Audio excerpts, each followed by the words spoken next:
Apa? Ini biasanya orang makan Oh tidak. waktu Easter. Waktu Easter.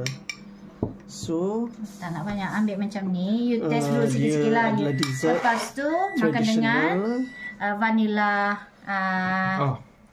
Vanilla Buat vanilla Sauce. cream. atau krim. Taklah atas ni. Ni makanan Kalau dessert. saya suka banyak. Saya ni je sikit. Lepas tu Selain apa ni? Coklat boleh? Coklat. lepas tu makanlah, ambil makanlah. You dah Okey, ni dessert With pulut.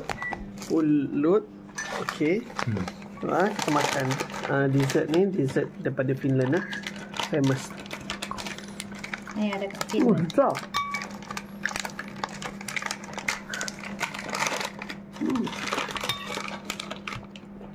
Dia macam Apa tu almond? Almond. Nanti lepas tu. Dalam air. Jus ini tradisional juga. I bagi rasa sebab tak sempat nak buat semua apa. Kita kau panas. Sedap tu. Ada juga tu. Almond dengan apa tu? Almond dengan raisin. Ini Jus apa? dipanggil glogi. Dia bercampur dengan apple jus, apa lagi tu? Berry. Semua Nanti tengok kat kan. kotak dia lah.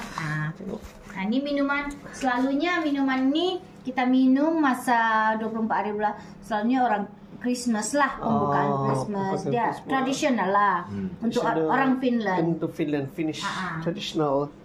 Ya, dia punya ni. Dia bukan ada kaitan dengan tak ada kaitan dengan apa-apa, cuma dia traditional food je.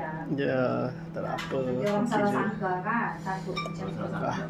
Tak dia lah nak salah sangka, pelik sangat. Dia orang tak jumpa, kita jumpa. Logi. Sedap.